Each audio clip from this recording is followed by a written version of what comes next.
პირველ რიგში მე მინდა ჩემი სრული თანაგრძნობა გამოუხატო ელენე ხოშტარიას, ასევე გედის და ყველა იმ ადამიანს, რომელიც დღეს ამ რეჟიმის წინააღმდეგ ირჩევს უკიდურეს ფორმას, შიმშილობას.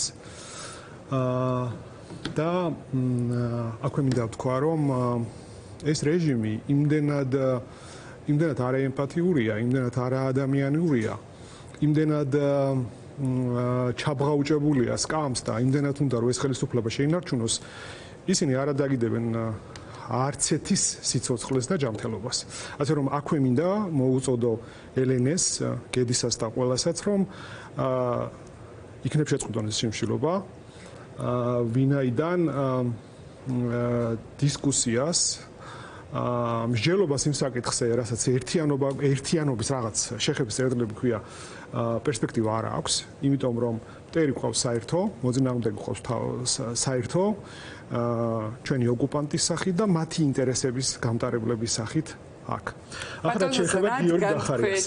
მაგით ბოდიში და ქვე გაგაწყვეტინებთ ელენე ხოშტარია, რადგან ახსენეთ, აი წინა სტუმარსაც წაუკითხე ეს ციტატა, თუ ეს სიცხადე ჩამოყალიბდება, თუ პრინციპულად შევთანხმდებით ნულოვან არ თანამშრომლობაზე, არ შეგუებაზე, არ აღიარებაზე, მაშინ ჩემი ენერგია ამ ბრძოლას მოხმარდებაო. ელენე ხოშტარი ამბობდა, მათ შორის ოპოზიცია თუ ბოიკოტს გამოაცხადებს არჩევნების მიმართ, შიმშილობის შეწყვეტას ფიქრობს ის, ეს პალიტრანიუსიდან ამოვიკითხე და მაინც რადგან ახსენეთ ელენე მისი პოზიციაც გადმოვეცი თქვენთანაც და მაყურებლისთვის. დიახ, კიდევ ერთხელ ვაფიქსირებ, რომ როგორც ქალს, როგორც ოპოზიციურ კოლეგას, მე მას სრულ თანაგრძნობას გავუცხადებ და აქვე ვამბობ, რომ არც ერთის ჯანმრთელობა და სიცოცხლე არ ღირს იმისათვის, რომ ამ რეჟიმს რაღაც მაგალითი ვაჩვენოთ იმისათვის, რომ ამ თავგანწირით, ამ უკიდურესი ფორმით თითქოს მათ რამეს ვაიძულებთ. იმიტომ რომ ისინი საკუთარ ოჯახის წევრებსაც გაწირავენ იმ კორუფციული სინდიკატის, რომელსაც ჩვენ ვამბობთ, 25 ოჯახია საუბარი, რომელიც შეზრდილია ამ ხელისუფლებასთან. თითოეულ თავის ოჯახს გაწირავენ, ყველაფერს გაწირავენ, ოღონდ ხელისუფლება არ დაკარგონ, იმიტომ რომ მათი მთავარი მასაზრდოებელი არის ფული და შესაბამისად ამ ფულზე არიან ისინი როგორც მასაზრდოებელზე მიერთებულები და ამის გულისთვის ისინი არ ადაგიდებენ არავის ჯანმრთელობას და არავის სიცოცხლეს და ამიტომ ვამბობ მე რომ ესეთი უკიდურესი ფორმა, როდესაც შენ თავგანწირის მაგალითს აჩვენებს, რა თქმა უნდა ეს დასაფასებელია, მაგრამ აი ესეთი რეჟიმის წინააღმდეგ ბრძოლისთვის შეიძლება ეს არ იყოს ისეთი ქმედითი ნაბიჯი და ჩვენ ჯანმრთელობაც და ჩვენი სიცოცხლეს საფრთხის ქვეშ დავაყენოთ. ახლა რაც შეეხება გიორგი გახარიას საკითხს, გიორგი გახარიას საკითხი რა თქმა უნდა განსხვავებულია იმისაგან, რაც რა პოლიტიკურ დევნასაც ჩვენ ახლა ვხედავთ სხვა ოპოზიციონერი კოლეგების მიმართ, რომელთაც თითოეულ მათგანს მე უცხადებ ასევე ძალიან დიდ მხარდაჭერას და ძალიან დიდ თანადგომას. ბევრი მათგანი მაგალითად ლელოში ჩემი უახლოესი მეგობრები არიან, მაგალითად იგივე ბადრი ჯაფარიძე, რომელმაც აჩვენა უპრეცედენტო ბრძოლის, გმირობის, თავგანწირის მაგალითი, როდესაც ის დღეს საპატიმროში ხო დაუმსახურებლად იხდის საჯილს, როგორც სხვა კოლეგა ოპოზიციონერები, მაგრამ მე მასთან სხვა მეგობრული ურთიერთობაც მაკავშირებს მათ შორის, ეს ძალიან მძიმეა ჩემთვის ამის ეს ეყურება და ასევე კიდევ დანარჩენი პოლიტპატიმრები, რომლებიც ასევე ციხეში არიან გამოწყობილები ყოველგვარი მტკიცებულების გარეშე და რეჟიმის მსხვერპლები არიან ფაქტობრივად და რეჟიმის ტყვეები არიან, ხო?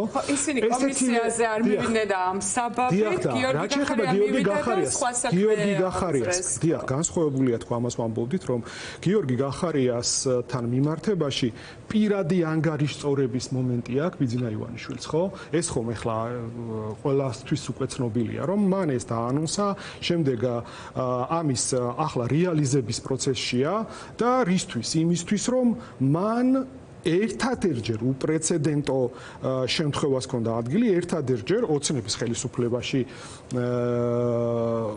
ესეთ მეორეს ვერ ვიპოვით, როდესაც ქართული საქართველოს სუვერენიტეტი, ტერიტორიული მთლიანობა, მიწა-წყალი იქნა დაცული მოქმედი ხელისუფლების მიერ და ეს არ იყო მარტო გიორგი გახარიას მიერ გადადგმული ნაბიჯი, როგორც ახლა ასაღებენ, ხო? იმიტომ რომ ბრალი უნდათ რო წარუდგინონ, ხო და ბრალი რო გამოიკვეთოს კოლექტიურად, ხო ვერ მოხდება ამ ბრალის წარდგენა, ხო?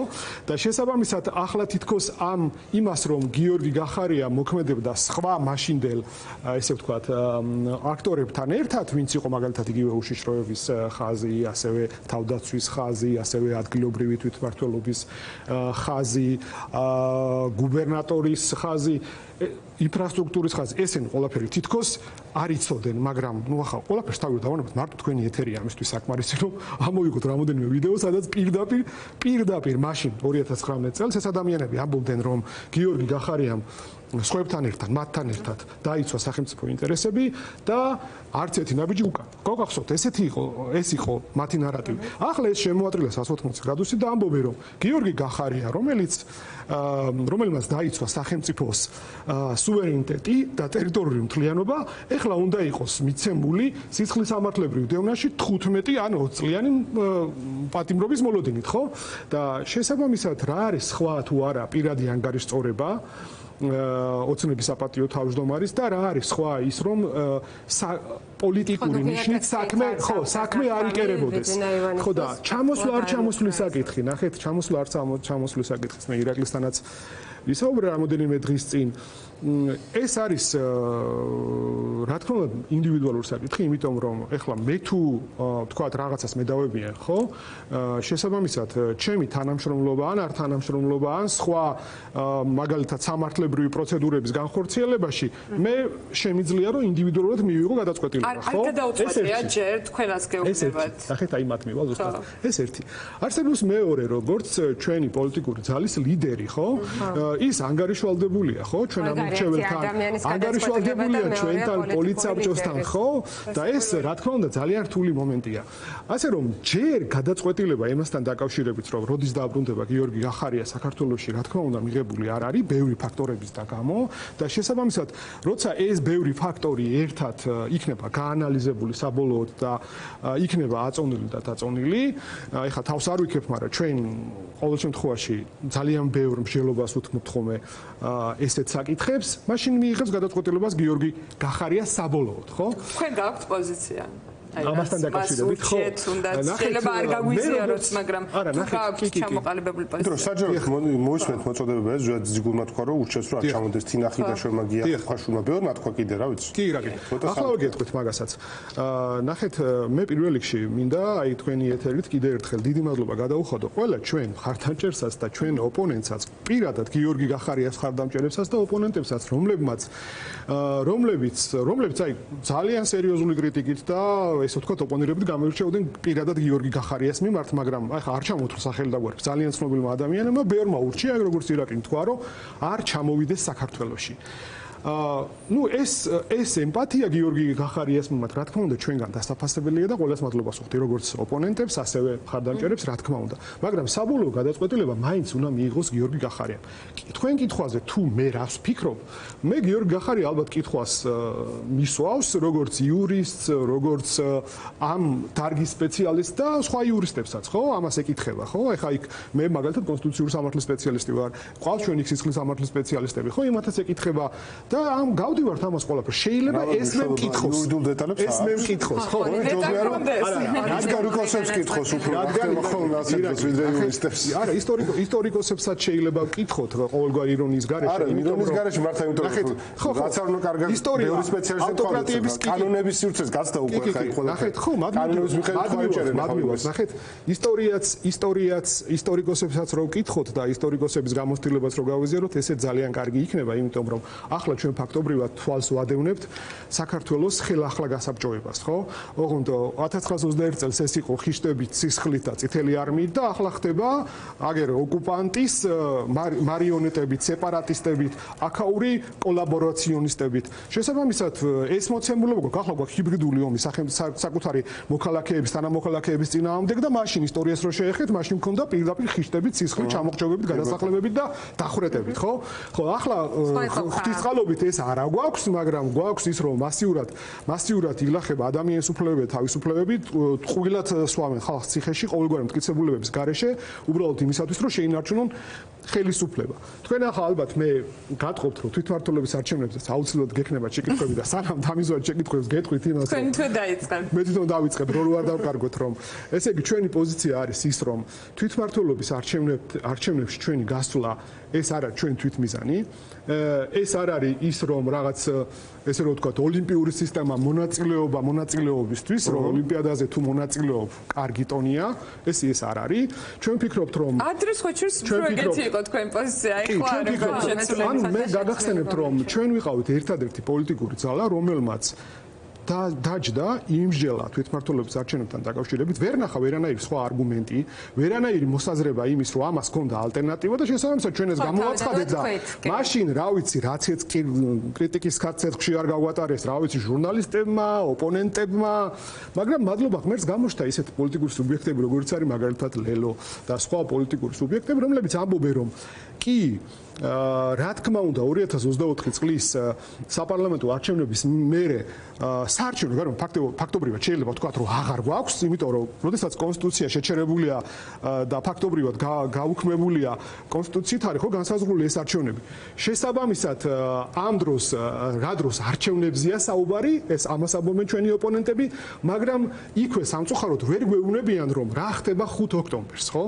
ამიტომ ჩვენ ვამბობთ ესეთ რაღაცას, რომ რაც არ უნდა ჩვენმა ოპონენტებმა თქვან რომ და რაც არ უნდა ესე ვთქვათ ბულინგი განახორციელონ, ზეწოლა განახორციელონ ჩვენზე, ვერც ქვეყნის შიგნით და ვერც ქვეყნის გარეთ, ამ გადაწყვეტილებას ჩვენ ვერავინ ვერ შეგვაცვლევებს, იმიტომ რომ ირაკლი უკაცრავად დავასრულებ, იმიტომ რომ სხვა ალტერნატივას ვერ ხედავთ, სხვა ბრძოლის გზას ვერ ხედავთ და შესაბამისად ჩვენ ბრძოლის ველზე გავდივართ თუნდაც იმ ერთი ტყვით, რასაც ქვია ჭირში.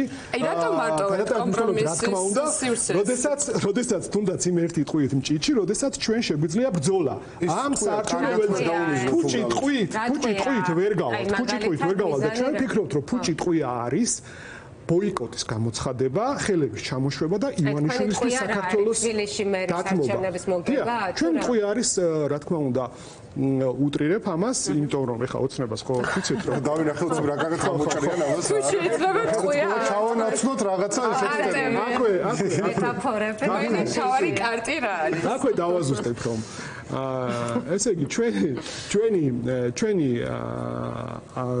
ამ ბრძოლის ველზე გაასვლის მთავარი საფუძველი არის ის რომ ივანიშვილს არ ჩავაბალოთ უბრძოლულად ხელისუფლება ბრძოლით ჩააბაროთ ერთი ეს და მეორე ის რომ ბოლო კვლევები აჩვენებს მარტო ერთი კვლევა არა გაგახსენებთ ანუ პატონი კაჭკაჭიშვილის კვლევა არა მეორე კვლევაც აჩვენებს რომ ოცნებას აქვს კატასტროფული მდგომარეობა თბილისში და დიდ ქალაქებში.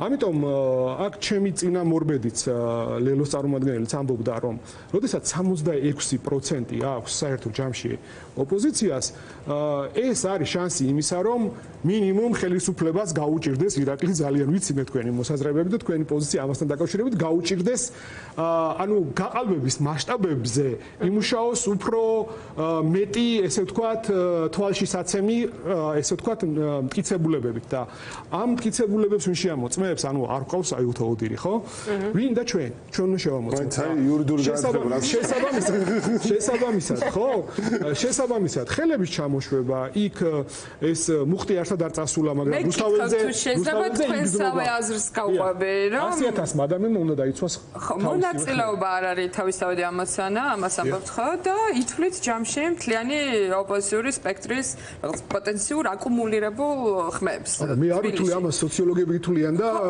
თქვენ მოყავთ არგუმენტად მეცნიერება კი ანუ თქვენ მოყავთ არგუმენტად მაგას გულისხმობ ოპოზიცია ფაქტიურად ვერ თანხმდება და თქვენ კი ამბობთ და ნამდვილად გეთანხმებით რომ ძალიან მძიმე მდგომარეობაა ქართულ ოცნებას თბილისში მაგრამ ცალკე აღებულ პარტიებსაც არ აქვს გადასარევი მდგომარეობა თუ კი გაყოფილი პოზიციებით ხდება რატო ამბობთ რომ აი ვერაფერი ვერ გაფიქრებინებთ თქვენ ამ პოზიციას და რატომ არ ტოვებთ კომპრომისისთვის სივრცეს თუ კი შეთანხმება ვერ შედგა და ასეთ დასუსტებული, კიდევ უფრო დასუსტებული პოზიციიდან მოუწია ოპოზიციას არჩევნებში შესვლა. გარემო როგორია საარჩევნო, მაგაზე არ ვილაპარაკებ. გასაგებია. კი ბატონო, ნახეთ, კიდევ ერთხელ მინდა რომ უფრო მკაფიო ვიყო. როდესაც შენ შედიხარ ესეთ უკომპრომისო ბრძოლაში, სადაც საარჩევნო გარემო გაუარესებული კი არა, განადგურებულია. სადაც ფინანსური რესურსი რაც შეეხება რომ ლეგალურად კონდეს პოლიტიკურ პარტიებს, ამაზეც მაქსიმალური შეზღუდვაა. ასევე თუ არ ჩავთვლით ახლა იმ მედია სივრცეს, სადაც ახლა მე ვიმყოფები და კიდე რამოდენიმე მედია სივრცეს, რაც შემორჩენილია ოპოზიციურს, დანარჩენი არის პროპაგანდისტული მედიის ხელში. ეს ფაქტორები ყველაფერი, რა თქმა უნდა, მოქმედებს იმას, ანუ საერთო მიზნის მიღწევის შანსების შემცირებაზე, მაგრამ ეს ხო არ ნიშნავს ხალხო იმას, რომ ეხა მე თუ ვიცი რომ მაგალითად რაღაც A პუნქტი და B პუნქტში რომ მივალ, რაღაც დაბრკოლებები მაქვს გასავლელი, ხო? და B პუნქტამდე მისვლა არის აი შანსი მაქვს სადღაც 66%, ხო? სხვებთან ერთად. რა თქმა უნდა, მე ყველაფერს გავაკეთებ იმისათვის, რომ ეს ვინც ჩემ აზრზეა ახლა მაგალითად იგივე ლელო, მაგალითად ალიგოელისოშვილმაც დააფიქსირა ხო თავისი პოზიცია. რაც შეიძლება მეტი თანამოაზრე შემოვიკრიბოთ ამ იდეის გარშემო და ხელები არ ჩამოუშვათ და არ დაველოდოთ რომ გზაში სადღაც ისეთ ნახს დაგვიდებენ, რომ ფაქტობრივად უმოქმედობით ავფეთქდეთ ამაზე. ამიტომ ჩვენ ვფიქრობთ, რომ ჩვენ უნდა გავაგრძელოთ ძალიან მკაფიოდ ჩვენი არგუმენტების მიწოდება დანარჩენი ოპოზიციური პარტიებისთვის და მთავარი გამომჩა წეღან სალომეს კითხვაზე.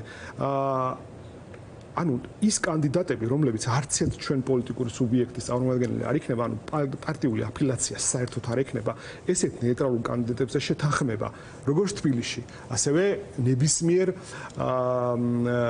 საქართველოს ნებისმიერ ქალაქში, ნებისმიერ თვითმმართველობის დონეზე, ეს იქნება, მე ვფიქრობ, კიდე ერთი კი არა და მთავარი ის შეთანხმების ამის უფლება არ აქვს. ეს იქნება ის მთავარი, ესე ვთქვათ, გამარჯვების იარაღი, რომელსაც ეს ოპოზიციური სუბიექტები, რომლებიც დღეს ფიქრობენ, რომ არჩევნებში გასვლა ეს არის რეჟიმთან ბრძოლის ფრონტის ხაზი, მათთვის იქნება ეს უკვე გამოკვეთილი, ესე ვთქვათ, წარმატების საიდუმლო. ასე რომ ჩვენ ამაზე უნდა გავაგრძელოთ მუშაობა, ამაზე უნდა გავაგრძელოთ ფიქრი და ამაზე უნდა გავაგრძელოთ გაერთიანება. და შედეგი აუცილებლად იქნება. მიუხედავად ყველაფრისა, მე ვფიქრობ, რომ ჩვენ არ გვაქვს ახლა პესიმიზმში გადავარდნის და რაღაც ნიჰილიზმში გადასვლის დრო, იმიტომ რომ კიდე ერთხელ ვიმეორებ, ქვეყანას ჩვენ ფაქტობრივად კარგავთ. დიდწილად უკვე დაკარგული გვაქვს, იმიტომ რომ ეს ქვეყანა უკვე თავისი ინსტიტუციებით მიბმულია ერთ ადამიანზე, რომელიც მართავს ყველაფერს აბსოლუტურად, ხო? ეს იქნება სასამართლო, ეს იქნება აღმასრულებელი ხელისუფლება, ეს იქნება საკანონმდებლო ხელისუფლება, თუ სხვა ბიზნესი რო ბიზნესია, ისიც არ კეთდება ამ ადამიანთან შეთანხმების გარეშე. ხო, ეს ხო ძალიან კარგად ვიცით. და აქვე ეხა ჩვენ ცოდვა გამხელილი ჯობსო ესია, ხო, ნათქვამი. ეხა ჩვენ ძალიან ბევრი მეგობარი გვყავს, მაგალითად, მე მგონი ირაკლისთან ვისაუბრე ამას წინათ ამ თემაზე. ძალიან ბევრი მეგობარი გვყავს, მაგალითად, შინაგან საქმეთა სამინისტროში, მაგალითად, იქ სასამართლოში ეხა ჩემი კოლეგები, ხო, რომლებიც ეხა თქვენ არ გეგონოთ ისე რომ ისინი ეს ყველა ამ რეჟიმის რაღაც სამსახურისთვის მზად არიან და ყველა ესე არსებობს ისეთი მოსამართლეებიც, რომლებიც მაგალითად ამბობენ რომ ხვალზე უკვე შესაძლოა მიადგენ მაგალითად იგივე პაპუაშვილს, რომელსაც კახეთში რაღაც დიდი რაოდენობით მიწები აქვს და რაღაც გარიგება მოხდეს და მე დამორჩილება. როგორც საკეთებს ხოლმე რეჟიმი, ხო? რაღაცეების სანაცვლოდ ხდება, ხო? მე ამათი გაჩუმება, დამორჩილება, პაპუაშვილი რაღაც საჩუმებელია, მაგრამ ამასაც ამბობენ, რომ ხვალზე შეიძლება ესეც დადგეს. და რას ვამბობ, იცით? ხო, ბიზნესმენებიც, რომლებიც დღეს მაგალითად არ უთანაგრძნობენ იგივე ჩემ მეგობარ ბადრი ჯაფარიძეს და მამუკა ხაზარაძეს. ხვალზე იმათაც მიადგებიან და როგორც მე მაქვს ინფორმაცია, იმ ბიზნესებს ართმევენ ამ ფულს, რაღაცას, რასაც ედავებოდნენ წინა ხელისუფლებას. აკეთებენ ამის აკუმულირებას. თავისიანებსაც მიადგენ უკვე, ხო? ახლა აღარ ჩამოგიწევს გვარებს და მე ვისაძლევ ინიციატივას ფულს. შავი ფულის სალაროს შევსება ვეღარ ხდება და ჩემი ინფორმაციით ვისაძლევენ იცი ამ შავ ფულს იმ საშუალო რგოლს მე იმ დეპარტამენტის უფროსებს სამმართველოს უფროსებს ამათ აძლევენ რომლებსაც თავპირი ამტრევიეს იმ აქციებზე ჩვენი თანამოქალაქეებისთვის და კითხვას ავტორიკულს რით განსხვავდება ის წითელი არმიერი რომელიც იუნკერებს დაუპირისპირდა 1921 წელს და ხიშტებზე წამოაგო და ის შსს დეპარტამენტის ან სამმართველოს უფროსი რომელმაც რაღაცა ათასების სანაცვლოდ თავპირი დაუმტრია აქციის მონაწილეებს და ის მოსამართლეები რომლებმაც ესე მე ეს ეგრეთ წოდებული განაჩენი გამოაცხადა. არაფრით არ განსხვავდება ჩემი აზრით. ამიტომ ჩვენ საზოგადოება უნდა გავერთიანდეთ და უნდა შევიგნოთ კარგად ყველაფერი ეს და გავითავისოთ რა ხდება ჩვენ თავს რომ მეორე გასაბჭოება ბოლომდე არ მივიდეს.